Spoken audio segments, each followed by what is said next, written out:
Hello, everybody. It's Dr. Boz. We are Tuesday night here live on YouTube. Thanks for joining me. Checking out all the folks that have checked in early and tried to even answer a couple of your questions as I was waiting for the clock to pass. So good to see everybody checking in. And lots of the folks that are also joining me during the day. Our 21-day course is well underway, and we are having a great beginning. I am also happy to see Mr. Cash, Jerry Cash, who I hadn't seen his comments the last couple of weeks. So glad to see you back. I see my team from Alabama as well. Actually, great sound. Good to hear that. Actually, somebody said that. That's what I needed. All right, I'm going to do the tradition here, which is to check my numbers. I did peak right beforehand. I don't often do that, but I was feeling a little owly and thought, I bet my sugar is definitely getting down there because we're over, 60 hours now. Oh, it's not going to have to poke again. So getting into that, I'm not going to make it overnight. I was hoping maybe I'd do a 72 hour, but I'm hungry and I know better than to get any more hungry than I am right now. So we're going to check a glucose here and check the ketones, and then I'll show you those numbers, and then we'll get on with what I think is a pretty good little topic. So yeah, glucose is 61. I could have told you that was going to be low, and the ketones are still counting down. Now, I am depending on you guys to ask questions tonight. I've got a great little topic. Yeah, 2.2. It's about what it was a few minutes ago. So 61 and 2.2. If somebody can do the Dr. Boz ratio for me, I will check that at the end. And for those of you that follow me on Instagram, I haven't done a live or a reel on there for a while. I'm going to do a little reel after we get done here about how I break my fast. So if you do follow me on Instagram, I will meet you over there after this show because I can hardly wait. I am excited about this, what has been sweeping the news. And I always know that there's potential for please tell me. Oh, here it is. A potential for a good topic when my son from college says, "Mom, have you seen this?" So when he says, "Yeah, there's quite the," this is a pucker up, just putting it in my my drink for the night. And I like bubbles, so I am putting it in my bubble water. I actually rinse out the tiniest amount because I like every drop of it in there. And when this craze of a weight loss drug that people are injecting so much that the shelves are empty, I thought, okay, what's sweeping the world? What's trending on Twitter? I don't follow it as well as some do, and if I'm looking at Twitter, it has to be a pretty high level of discussion. So I am happy to say that my son tipped me off to say, you should look into what they're talking about. And once I saw what the drug was, I'm like, oh, we haven't talked about that on the show. So we're going to talk about how tempting it is to see a weight loss drug that really does have a craze. And I'll share with you that a time when I first started into medicine, I came into medicine when fen-phen was just on its tail end. Like, I had only heard these fantastic, sensational results with fen-phen. And so as I took over another internist's practice, I got to maybe write that drug a few times. I mean, maybe just a few times in my first 6 months, and then it was taken off the market.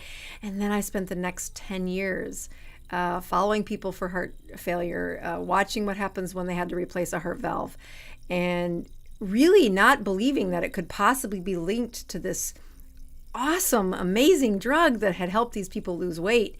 But indeed, it was due to that. So we're going to talk about what this drug might be and why everybody's so excited about it and why it might not be all that it's cracked up to be, but we're going to go through that. We're going to look at some of the studies.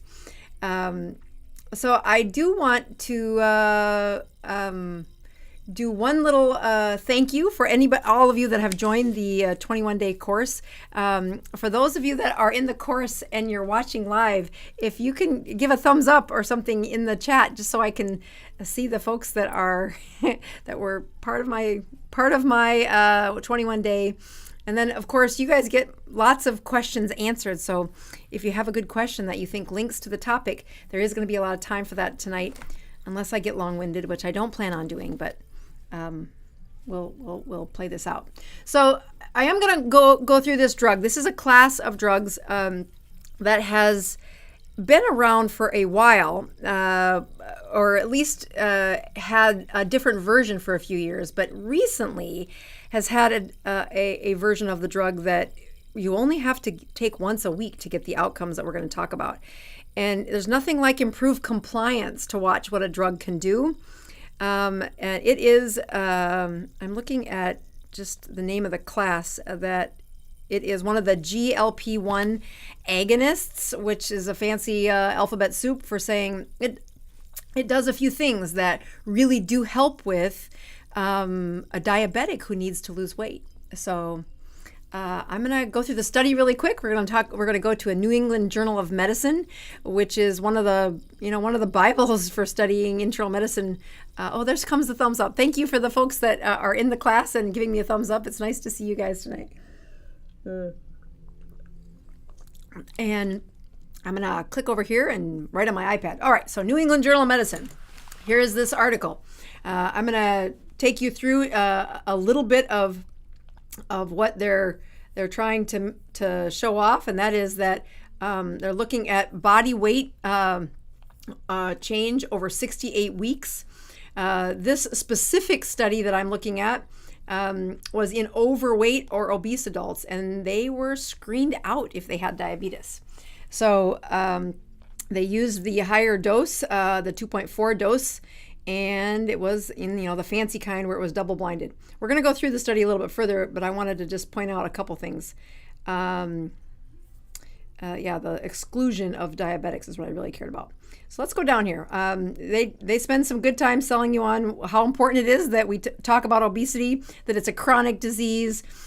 They talk a lot about insulin resistance and how many other cofactors, including fatty liver, which we've talked about here, the cardiovascular problems, and reduced life expectancy, even the COVID-19, which we've talked about on this channel, all having to be this link with obesity, and how much these drugs like semaglutide, which is that glucagon-like peptide 1 agonist, so it looks just like it. It's a mimicker of these drugs. You can't take this drug by a pill. You must inject it.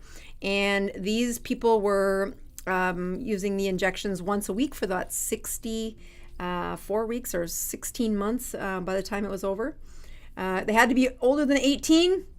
They had to be significantly overweight. Their body mass index needed to be greater than 30.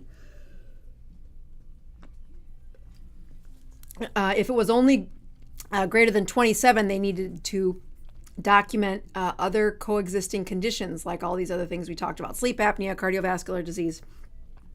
There were even some as high as body mass index of 40, so significantly overweight. And they did all kinds of ways to make sure that people were excluded or not excluded. I want to talk about how the drug works here, because I think they did a nice sentence in here. Let me find where. There's 3 things that this drug does. This is the person who makes the drug, Novo Nordisk, and I can probably just tell you. I'm having a tough time finding it right now. So the 3 things the drug did was it suppressed appetite, it decreased the emptying of the stomach of the upper intestinal peristalsis, so it would really make people feel full quickly.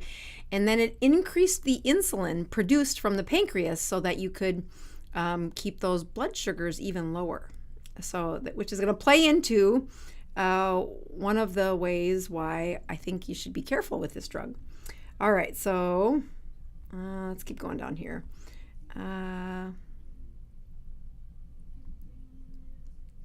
So we're going to go to the chart. So I'll just point out a few things. This was, again, the mean body mass index was that 37 or 38. Again, this is the semaglutide column. This is the placebo column. that they were able to watch that their hemoglobin A1Cs were not diabetic, 5.7, and we've done a lot of talking about that on this channel. And then the percentage that had pre-diabetes was, or insulin resistance, is in that high 40s or mid to low 40% of the people that had that. So I want to go down here and talk about two things. The demographics of the baseline characteristics, two treatment groups, they said were equal. And then weight loss was observed after the first 4 weeks. They were able to separate, and wow, did they lose weight. By 68 weeks, they had lost 15% of their body mass, as compared to only 2.4% of their body mass when they were taking the placebo. So here's the chart. That's what I was trying to get to. So this line up here is your placebo. And when you compare it to other, again, they're measuring weeks at the bottom down here. And when you compare it to other placebo-controlled weight loss studies, this is very similar data. It's about that 5% body weight, 5 to 10% body weight that they lose. And again, these were non-diabetics. This is before they got diabetic. But by golly, if you took this drug, you look at that decrease in body weight every, I think it's in a 4-week interval that they're doing that. 4 weeks for the first while, and then 8 weeks for this section. So again, every month and every 2 months, with the injections going in once a week. They gave it at home, and they really did have very significant weight loss. This is another way to display the data for looking, separating out who dropped out. Here's just another way to look at that decrease in the percentage of body weight. So here's the column that lost 5% of their body weight. Again, the semaglutide is the part there in blue. So here's the percentage that lost 10% or more of their body weight, 15%, and even 20%. So you get about 30%, 32% of the people who are able to lose 20% or more of their body weight. So when you look at some of the, like translating, what does that really mean? That the average body weight on some of these was closer to 300 pounds. And that's about, so 20% of their body weight gets you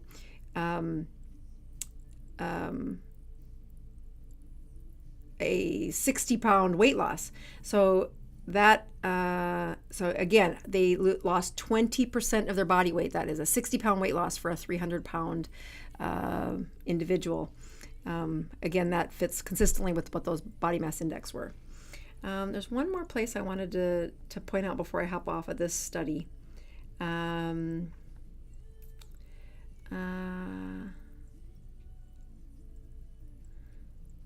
Here's a little hint about something. I want you to notice that.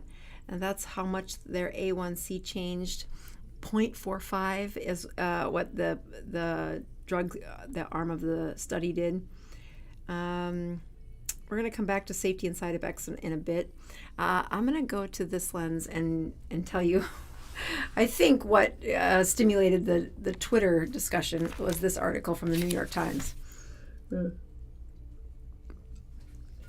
All right. So the New York Times had this article, which I actually printed out, and it says, do you want to have, how many injections are you willing to endure to preserve the structural integrity of your face and your derriere? So they talk about how impressive this weight loss was for these patients and how much effort people were putting into getting their hands on this. In fact, one of the reasons this became such a sensational article was the number of people that the doctors had prescribed this drug for as a diabetic. They couldn't get it because there were so many people saying, you know what? They give an example of this woman who couldn't lose the last 20 pounds of the weight she had gained during pregnancy. She really got the 30 pounds off, but there was this 20 pounds that just would not come off. And busy mom doing what all of us moms have probably done, which is try to do it all and get your figure back. And she just couldn't do it. So she went into her doctor and said, I want this off. I've read that Kim Kardashian used it. It turns out she denies that she used it, so I don't want to quote that she did, but the article also made note that everybody heard about it. Elon Musk was known to be talking about it. And it goes by the one that they're talking about goes by the trade name of Ozempic. And it's got several of the improvements that are associated with weight loss. It was very quick. They didn't notice that they had any hunger. And by golly, you saw those charts, their weight just zipped down. So I'm going to go through a couple of the side effects. One of the side effects that I thought was very apropos for what I want to talk about tonight was they had facial aging. But also the boxed warnings. That's not on the warning box. That's just what physicians have said, especially as the dermatologists have seen these just droves of women come in saying, as they walk through the door and they're asking for a consultation, I started calling them, they have an Ozempic face. And they would profile them. It's actually not an uncommon thing. I've done this myself, is when you see a pattern of patients, you'll hear the story over and over and over again that this craze has happened so much where they lose this dramatic amount of weight in a short period of time. And the Ozempic patients look funny. They are losing weight in a strange way. And you can say, oh, they just look gaunt. They don't look healthy. But there were a few other things. We're going to get back to what they looked like in a minute. Thyroid cancer and kidney failure are also on the list of things that this drug has to be monitored for, although they were those were very rare.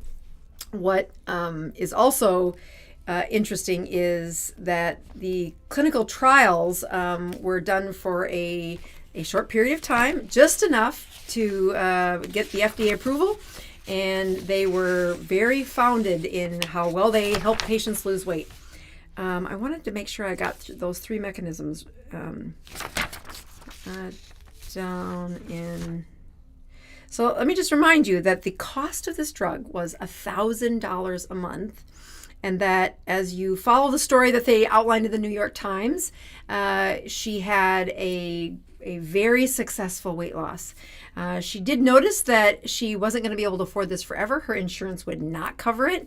And because she didn't have any of these other side effects, her doctor tried to get her to cover it, but it didn't work. And as that improvement in her waistline happened, her pocketbook was noticed. So she said, I didn't mind shelling out the $1,000 a month because I really wanted that weight loss, and I would have done just about anything. When I started taking the drug, it was like flipping a switch. I would look at food and it wasn't even appealing.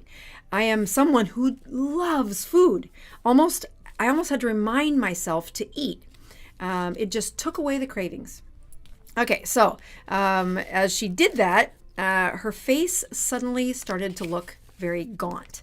And this is the profile that several of the dermatologists have pointed out, saying they come in and they want the fillers, or they want other things to say, I may have a skinnier look to my body, but it's like I aged 20 years.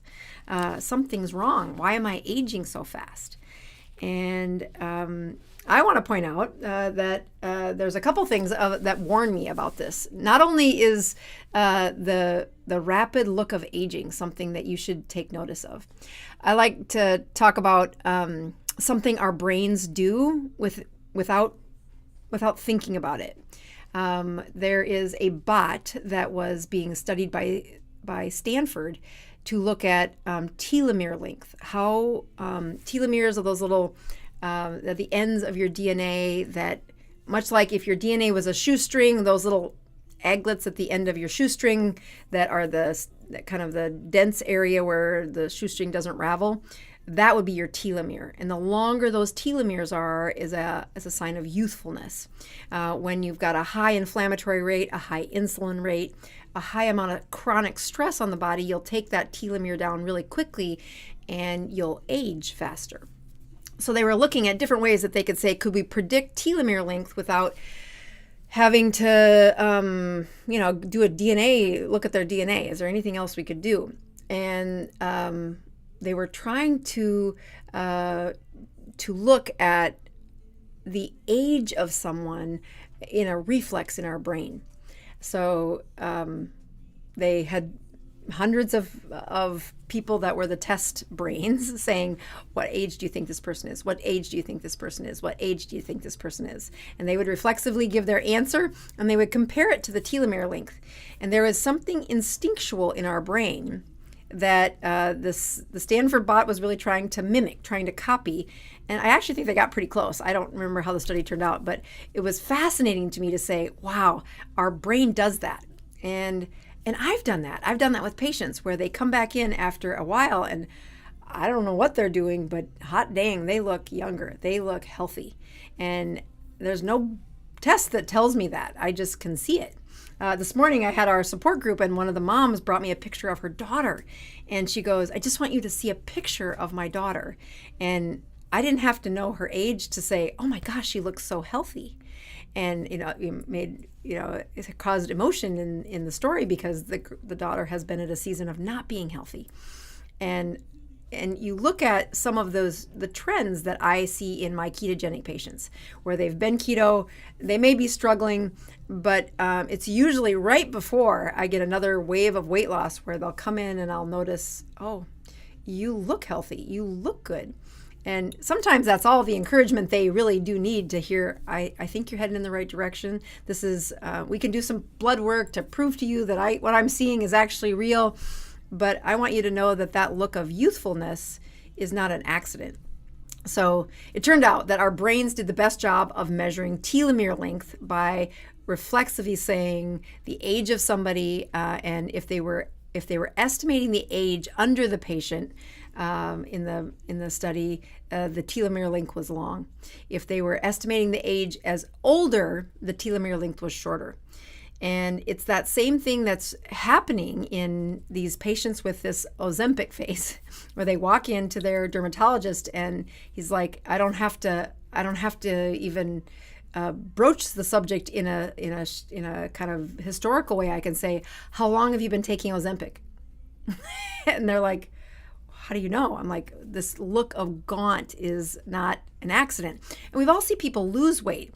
Particularly, this is common when people lose weight in a cancer profile or they're under a very heavy treatment of illness. And we look at their health and we know something's wrong. Now, I want to caution you because I grew up in South Dakota where as men and women age, they get plump. And I'm doing my part to try and help people not do that. But I can remember as several of my patients were losing weight, even in a healthy way, that their folks at church and their folks in their community would say, you're too skinny, you're too skinny, you're too skinny. But what they weren't saying was, you look unhealthy. And so I just think let your brain relax a little when you're looking at people's weight loss. Does it look healthy? Does it not look healthy? And then what I can show you is in this study, the other part that was interesting was how much, as they were losing fat mass, they measured their DEXA scans in a population of the people, and they lost fat. They lost visceral fat. They lost body fat. They lost weight, but they also lost muscle mass. And I think that's one of the key things that when I look at the DEXA scans of patients who are on a ketogenic diet, we get to watch how well their fat is reversed, how well they are able to preserve that muscle presence. That in our journey here with 21 days of intense ketogenic exampling in our course here, we're going to cover how important it is to measure the presence of a ketogenic state when you are losing weight. And the reason that matters so much is because it's protective. That signaling of ketones in circulation puts out the message, do not break down muscle. Do not break down muscle. You can have the fat, you can break down the fat, but do not break down muscle. And if you think about evolution, that you go through a time where your access to ketones, your access to carbohydrates is limited, and your body will start to push into a state of ketosis. The limited number of carbohydrates, our body will reflexively start to use and produce ketones. And that would be a rotten time to start breaking down your muscle, because if your food storages have been reduced, we need that energy to hunt and gather. We need that energy to survive. And if you were one of the unlucky folks that didn't have that, you were less likely to survive that time without food. So when you watch a study that says, yep, it's 2 years long, it shows remarkable weight loss, that if all you're looking at is the weight, and you don't have and you have an endless pocketbook, $1,000 a month. This study lasted 16 months. Most people that when they stopped the study regained the weight, so it sounds like you're going to have to take that medicine for a long period of time. The gal in the New York Times did not have to continue taking the medicine. She was able to get the weight off, but she said, I really learned how important that portion control is. And I would caution that I don't care how many fillers you put in the cheekbones or the lips of patients, it is not the same look as what healthy face, skin, and bodies look like. So the word I'm dancing around here is what they were not able to achieve, or what I do not suspect they were able to achieve in this weight loss, is autophagy. Autophagy is the recycling of proteins that are not being used. They're not using muscle proteins. They're using proteins that are not available for others. And in that process of touching autophagy again and again, you start to clean up the debris between skin cells, or between brain cells, or between heart cells, or between fat cells. And if your fat cell gets empty, then it takes away that fat cell too. Those are places where our bodies reverse age. And I know it sounds like a tagline, but it really is this common theme that I didn't think was possible until, I saw my mother reverse from age 71 to, oh dang, she looked 45 by the time she was done. She just looked great. I can hardly compare pictures from when she was 70 and fighting cancer and doing everything I told her with the traditional way of medicine. And then we went on this ketogenic diet, and 5 years later, or 4 or 5 years later, she looks 20 years younger at least, and has the energy to go with it, as well as the immune system to go with it. Because as these patients are losing this rapid amount of weight, and they're doing this thing that's making all of them age quicker, I would caution that it's not just the look that you care about. Yes, I know they want to be skinny, and yes, I know they want to fit into those jeans, but I contend there is a way to do that while fighting off COVID infections, while really restoring that body to a nourished state of health. And that has a lot to do with how often their system was able to metabolically flex into a different fuel. So being carb dependent for those 30 years, now I need them to spend more time in a ketogenic state, and then I need to replicate the cells, like the white blood cells coming out of your bone marrow. The more crops of those that we can have, the more generations of cells that we can have in that ketogenic state, or that anti-inflammatory state, which is really what that chemistry set looks like on a cellular level. In a ketogenic state, it is a very low level of inflammation, which makes for a more crisp replication of those cells, less errors found in those cells, and therefore, better looking skin, but also better immune system, a brain process that repairs. So as I look at the astounding weight loss that these patients had over 16 months, I also want to compare that when I look at what improvements my patients are having from their pre-diabetes, where just like these patients, those A1Cs are 5.7. And then we put them on a ketogenic diet. And especially if they can be in the environment of other people practicing a ketogenic state, they don't drop their A1Cs by 0.45. Their A1Cs are down by one. I mean, they're in the like 5.0, 4.9, and not just one or two of them. This is anybody who was following the program dropped their A1C from that, just under 6 level to just above 5. And, it's not a study. It is clinical medicine. It's what I see in my practice. But I also know that they're not spending $1,000 a month for what appears to be the rest of their life if they're going to stay on this medicine.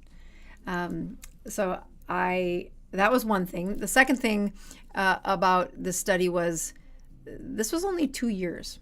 So remember that story I told you at the beginning where I came in at the tail end of FinFin, where they said, is it true? Can it be true? Can it be true? And so all these other people did studies to say, well, is there anything FinFin overlooked? The study is put out by the drug companies, and they are the ones that are going to invest in their drug to prove it works. So there's nothing wrong with that. But when that's the only study, and it's only 2 years, and in that mechanism of action, it is stimulating an increased amount of insulin to suppress the increased insulin production to suppress those blood sugars. It is changing the peristalsis, or that emptying process of the stomach, to give those patients that sense of fullness that they look at food and it looks repulsive. They don't want to eat while they're strangely aging. I think I'd be careful. I'd be careful with this drug. That if you're looking for something where, I mean, truly a great business plan is to give them a drug where they have to come to see me every year, 6 months a year, to get the medication. Not only do you need to follow up for the cancer, the thyroid cancers that can come with these meds, but you need to be looking at the patient. And if there's other things besides watching them age that you should be looking for. But wouldn't it be better if you didn't have to come see me? If you just got better, if you just reversed it, that's the kind of freedom that I try to teach patients, not just on this channel, but throughout the books and throughout the classes that I teach. And I would be a little bit nervous that this drug says $1,000 a month, and as soon as you stopped it, like most weight loss things, you didn't learn the deeper reasons why you want it, why the weight was there, what you're doing that are behavior changes that truly set you free from me. Like, you don't have to see the doctor anymore. I highly recommend that you look into that. So if I looked at what I would say to those taking semaglutide or Ozempic, I would say take pictures of yourself and then be honest. If you're looking at that reversed aging that I absolutely did not believe was real until it happened to my mom. Go back and look at my YouTube videos, and I am gracefully 51 years old, and I hope to continue to show you that you don't have to age as fast as what time has said we have if you follow a solid ketogenic approach. So before I conclude with your questions, I want to show you something here. So hopefully you guys are writing in questions. I haven't looked over to that page just yet, but oh yes, this is what I wanted to do. I wanted to make sure that those of you who, well, I'm going to do one thing. We're going to come to that one in just a second. So hang tight. This is Low Carb USA. This is where I spoke 2 weeks ago in Boca, and they do have the ability for you to get those videos and get continuing medical education. So if your doctor is looking for a way to educate themselves, it's the best CME I've seen on a ketogenic diet. Great lectures, great reruns. You can go back and watch that. And I just can't believe how much I enjoyed that experience and that audience. And we are counting down to April 21st, where I get to speak at Keto Con. So Keto Con is the next event that I'll speak at. I mean, I have a few little things I'm doing here and there, but that's the next big one. And I want to announce that one of my favorite people that I met at Keto Con is going to be there. He is Bill Schindler, Christina and Bill Schindler. He's the Eat Like a Human guy. Oh, he was the best. It was a great book, great, just His origin story is awesome. If there's a mom out there raising boys and you ever worry, God, are they ever going to be functional? You got to hear that guy's story. That poor mother, I don't know how she got through his upbringing, or at least the launch out of the nest into his 20s. And now a PhD, writing books, and really changing people's lives, giving his kids an adventurous life of what does it look like to be around real food. Bill Schindler, I can't wait to hang out with you again, and your wife, Christina. So, but KetoCon 2023, I think the promo code DRBOZ works, but it also might be that for those that are looking for tickets, you can get pretty good discount. Hopefully, yeah, there you go. Pretty good discount. Oh, $200 for the 3-day pass if you do it now. So maybe the discounts of promo codes don't work when it's that inexpensive. So there's some VIP stuff there, and there's just a Sunday pass if that's all you can make it. But I will be there. I am going to talk about cholesterol this year, so I'm working on those slides and trying to make it entertaining and fun for you. And I don't think I have anything to say about my website today. Everything's working like it's supposed to, I think. So let's get over to your questions, and I'm going to look at your live chats here while I finish my drink. Let's see here. All right. Oh, we've got some good questions here. Nice. Makes my job a lot easier when you have questions, so thank you. That's a great question by Abby. Let's get that in there.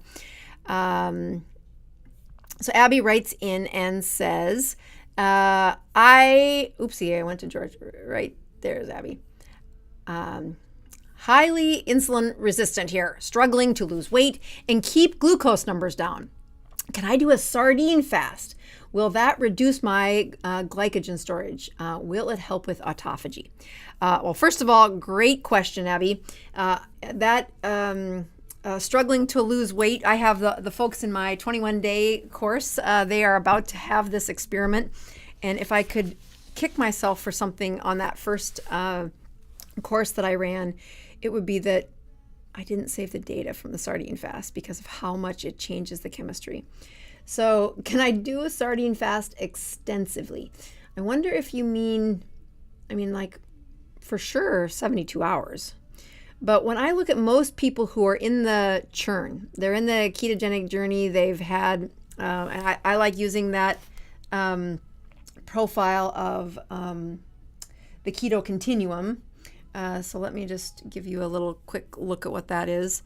So in here, when I look at where most people do a great job, they start with, let me put a red here.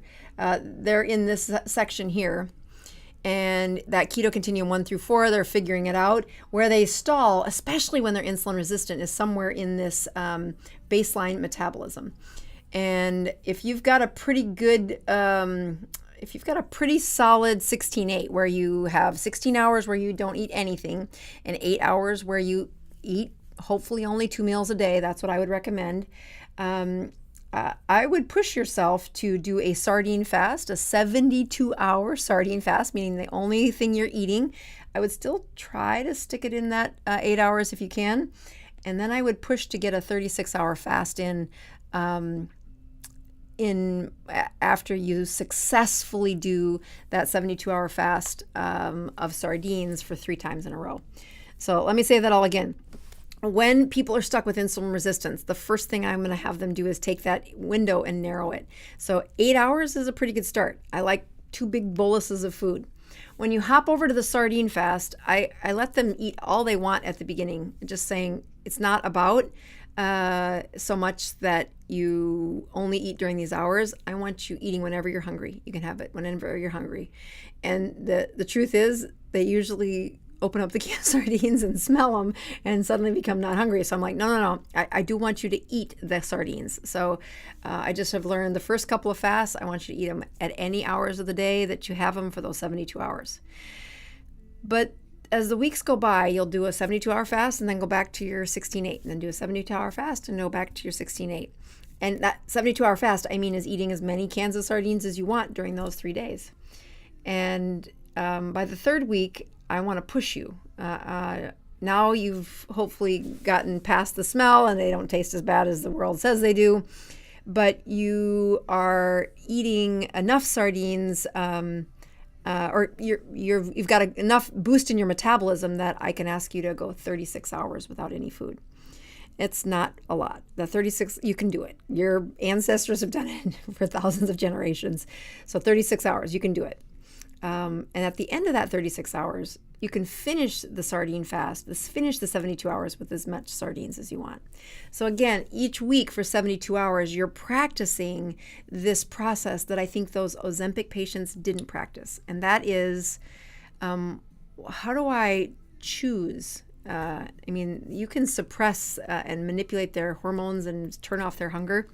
But how do I choose to not make food the center of how I live? And boy, nothing like sardines to teach you that. And they're not terrible. My son was eating sardines again last night, and he's like, I don't want to admit it, but it's not the taste that's so bad. It's the stinking smell. So don't let the smell intimidate you. But I would find a rhythm in that. And it isn't just about checking off the list that, oh, I've done 8 sardine fasts. Oh, I've done 9 sardine fasts. That's not what I'm asking you to do. I'm asking you to enjoy that journey. That when you're limiting your food to just sardines, be present for that. Enjoy it. And I know that sounds corny, but it is the difference between what happens when I prescribe a medication to suppress appetite and when I ask people to really find pleasure in this journey of not taking such pride and solace in food. And oh man, sardines will teach that to you. So I think I answered that. It will induce your glycogen storages, absolutely. And the final thing is, will it help your autophagy? Oh, absolutely. I highly encourage you to check your Dr. Boz numbers for the sardine fast and at least the 3 days after the sardines fast. It's incredible what your body will do. But that's not the end. That's just that's the way to prime and get you prepared for what to do next. Okay, let's go to the next question. So George writes in and says, I've been keto for 25 months. Good job. I've lost 50 pounds and in the first 10 months, but then none since then. I went carnivore 4 months ago to reduce carbs, but still no more weight loss. Any insights? Well, George, the most likely thing that you're doing is, let's see if I can get all this off here and go over here. When I look at people on a carnivore diet, what I notice that they don't do, they do a great job of rule number 1, rule number 2, which is getting the total number of carbohydrates to 20 or less. They do an excellent job. They also don't eat as often, so that rule happens. I find that most of the time, eventually they've skipped a meal somewhere, but it's nothing like what happens when they start to really push on their metabolism. And that is that I really do want them eating only a couple of times a day. Adults in a healthy setting, especially if you've been overweight, that you do not need to eat more than 2 times a day. You'll be fine, I promise you. What I see happen is this little line right here where it's just tiny and it says, hey, can you go from advanced 16-8, which means that that beautiful cup of coffee that they used to have in the morning, I need you to clean it up, that their coffee does not have fat in it anymore. No fat, no MCT, no butter, and no sweeteners. And actually, carnivores aren't terrible at this. About 60% of them come and they've got clean coffees in the morning. But some of them still do hold on to how lovely that fatty drink is in the morning. But it's the next step that's the hardest. So once they clean up that coffee, I need them to close this eating window. Now, this eating window of 1 hour is not what I'm asking them to reach for. I'm asking you to go from an eating window of 8 hours to then maybe eating window of 6 hours. And then do that for, 2 to 3 months, maybe however long it takes you, 2 to 3 weeks, however long it takes you to say, I feel comfortable there. Then I would limit it to 4.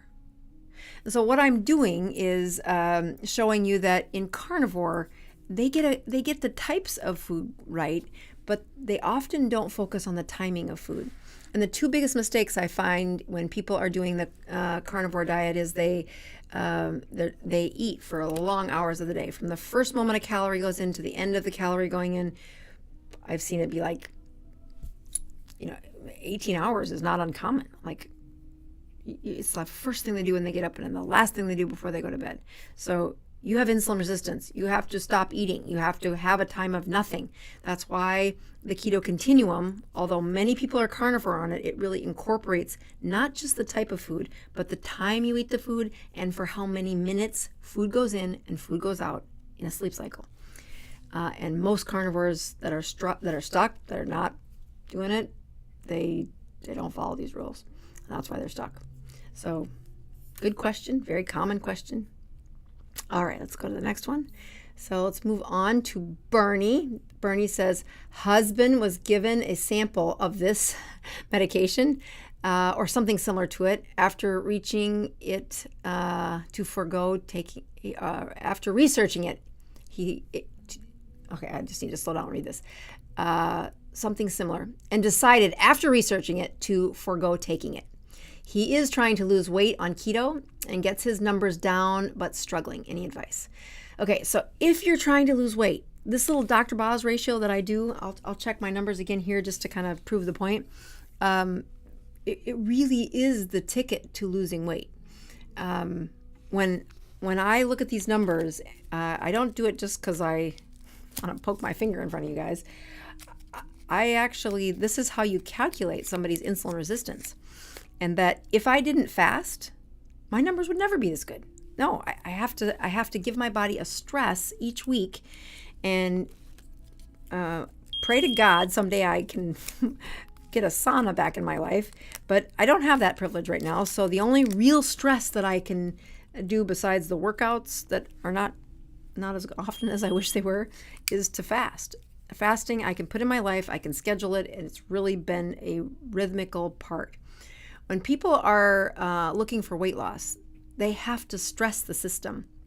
And I go through this in the Keto Continuum book where I talk about David and what he did to stress his system. Consistently Keto is the online course that just condenses it. It's a lot faster to learn that. And then every one of these students in this 21-day, that $1,000 they're spending to be in this class, that's going to last way longer than that $16,000 that these people took this drug for. Because they'll have the tools to do this, to not get stuck with, how do I get the weight off? How do I get the weight off? Because it's super tempting. You look at those studies, and even as a physician, I'm like, oh, do I know patients that would benefit from this? But the problem is they're avoiding what absolutely needs to. So, yeah, my blood sugar is 37. I can totally feel it. But what really is a struggle in their, ketones went up and glucose went down. I am burning fuel. So now I didn't quite get all that drink in, but I am definitely at the end of my fast. This is what a stress looks like. Now, you shouldn't do this without practicing. I've been doing this week after week after week. If you look at my numbers, they aren't, this is not an accident. I've been pushing my system to really be able to flex and use fat and to make ketones in a way that stresses my system. So when you look at weight loss, that's blocked by the years of excess insulin that you've been producing. So don't underestimate that. You will not lose weight until you figure that out. And the drug won't help you figure that out. It's a lot of psychology. It's a lot of authentic sharing, which is all touchy-feely for people, but that's how people get better. That's how people stay better. Let me go to the next question here. Somebody's commenting on my low blood sugar. Yes, it's not, I feel fine. I'm hungry, and I can't wait for that Instagram thing where I eat afterwards. Okay, so here's another good question by Chillwire. Okay, I'm not new to keto, but lately I've been having heartburn and diarrhea. I'm just getting back on this month after falling off for one day on the holidays. So if you've had some seasons where it hasn't been great, heartburn and that diarrhea can be a gut that's giving you a lot of flack for a changed inflammation, especially the heartburn is linked to that increased inflammatory state in people. The best way to help with fasting though is a 36-hour fast. It's incredible how much will improve if you can just give that gut a rest. When you look at the fat, the diarrhea, it can be from a host of things. And the first step I would do is take that eating window and get it down to 6 hours. Keep that eating window early in the day. Don't start your eating window at 3 o'clock in the afternoon and eat till 9 o'clock. That is not good for your gut. Your gut needs the shutdown that naturally happens while you sleep. And if you eat right up to the moment where you go to sleep, your gut doesn't get that. It cannot re-slough the lining that needs to happen in there, that slime layer that sounds really weird, but is definitely, it's important and it's a way to help with that diarrhea. It's a sign of health in your gut is what happens with that slime layer getting thicker and more dense, less aqueous, less water-like.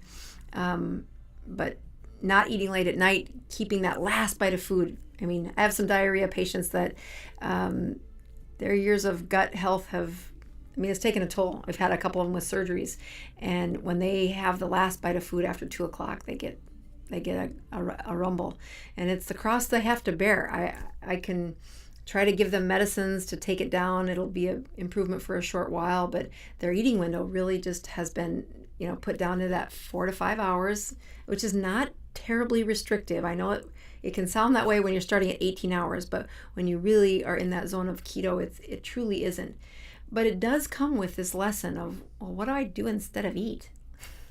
I had somebody say, I'm just bored. And I thought, oh, that's such an honest answer, because so many times we eat because it's something to do. And let me tell you, that does not lead to a great health profile. Okay, last question, and then I'm going to figure out that Instagram thing that I can't wait for. Actually, I'm really hungry now that I saw that blood sugar saying, I have a right to be that hungry, right? Ooh, that's dangerous. Oops, that's not the one I wanted. Here you go. So Leon says, I have been keto for 3 years. I'm guessing that's what it meant to say. And that's why I'm asking how they lost weight on drug. Is it because it increases insulin? I have for 3 years.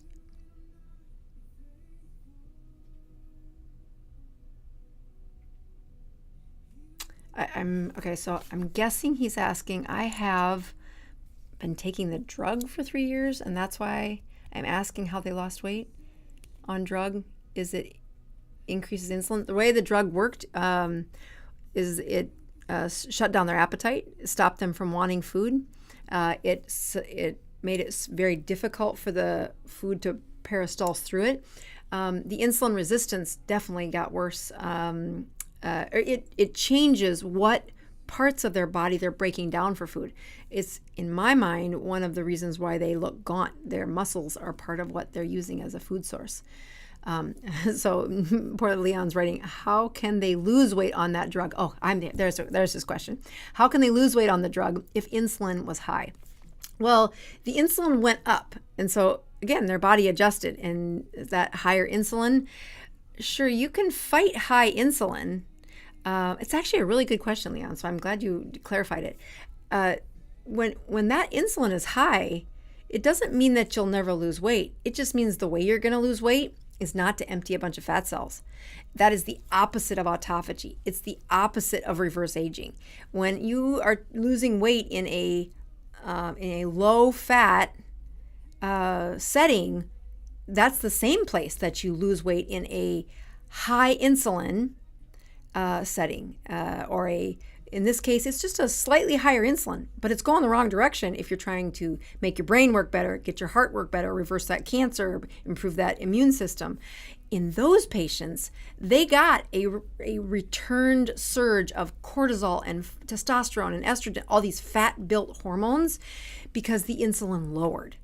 And that's why they look not skinnier, they look younger. So one of those clues that I know those doctors that are watching those patients walk in through the door and say, "Oh, good Lord, they look old." It's it is what happens when people lose weight on a higher level of insulin. It's what happened when they lose weight on a low-fat diet because you did not lower the insulin. You kept the insulin high. And that's the opposite of autophagy. They didn't hit autophagy. So if you want to learn more about autophagy, I am going to put it on the end screen here. I will let you do that after we render the video, which takes us about 20 minutes. So look for that on the posting.